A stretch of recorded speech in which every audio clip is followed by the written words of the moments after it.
What's up, you guys? My name is Aubrey and this is my channel, and today we're going to be discussing the EIDL program. More specifically, we'll talk about the statistics and where we currently stand with the program. We'll also be talking about the HEROES Act and how the HEROES Act affects the program, and more importantly, how it affects your chances of receiving either a loan or a grant through the program. And lastly, at the end of this video, I will also be asking you guys some very important questions, so make sure to stick around until the end of the video. So let's get started. So let's first talk about some of the statistics and where we currently stand with the EIDL program. So as things currently stand, and according to the Wall Street Journal, there has been over 4 million businesses that have applied for the EIDL program. Of those 4 million, there has been just under 27,000 businesses that have been funded through a loan through the EIDL program.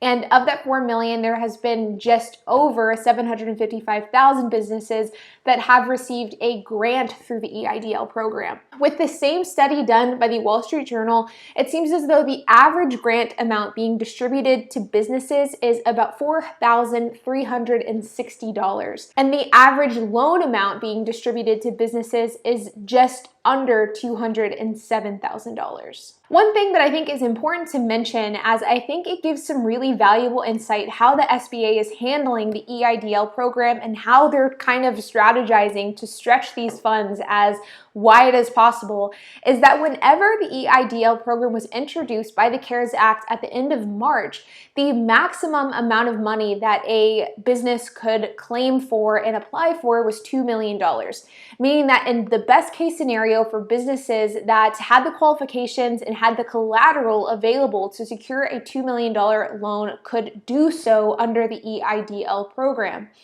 Well, in the last couple of days, the SBA has very quietly decreased that maximum dollar amount from $2 million to $150,000, which I find to be very interesting because the average loan amount is just under $207,000, which means that in the last couple of days, not only have they decreased the maximum that you can apply and try to get, they've decreased it really significantly to where it's even under the average amount that they've been paying out in general, which I found to be extremely interesting because it is definitely the SBA's way of trying to stretch every dollar as absolutely far as possible. Now with that, if you guys have been following the news and following my channel, then you know that the HEROES Act was brought in front of Congress on Friday and it was voted on and it passed. And with that, the EIDL program stands to gain $10 billion extra dollars in funding from this bill.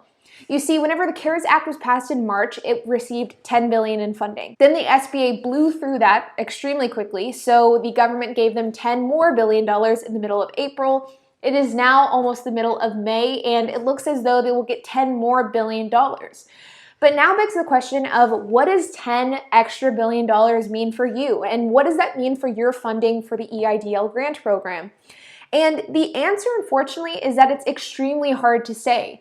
Though we know the average amount in grants and in loans the SBA is handing out, and we know roughly how many grants and how many loans they've distributed, it's hard to say how much money they've spent and how much money they have left. But I think it is safe to assume that this extra $10 billion will make a drastic difference and kind of catching the SBA up on this backlog that they've been experiencing. Meaning that if you're somebody that applied at the end of March or at the beginning of April and you have not received anything yet, this third round of funding could be your chance to finally receive some sort of grant. But the bad news comes for those people who did not apply and are waiting for their opportunity to apply once the application process reopens.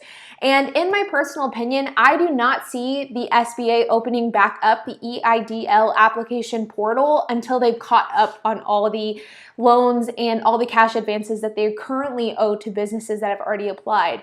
And I don't know if that day will ever come, and if it does, it will be a long ways down the road. So in short, even though the SBA is leaving everybody in the dark, they're doing zero communication, this entire process is a mess.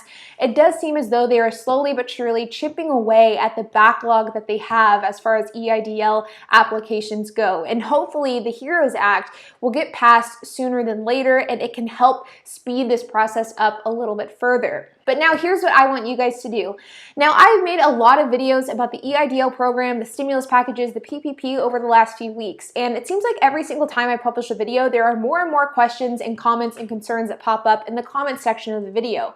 And so I want to hear from you guys. I want to hear the comments that you have. I want to hear the questions that you have. I want to hear if you have something specific that you want me to touch on or include in a future video. I will be reading and I will be responding to every single comment in the comment section. So if you have feedback, if you have questions, if you have concerns, make sure to comment them below and I will address them in a video later on this week. It will either be in my Wednesday video or my Friday video, but I will be trying my best to address every single comment and concern that comes up. And so with that, you guys, I appreciate you checking out this video today. If you guys could hit that like button, hit that subscribe button, and hit that notification bell, I would greatly appreciate it. And I will see you all in the next video.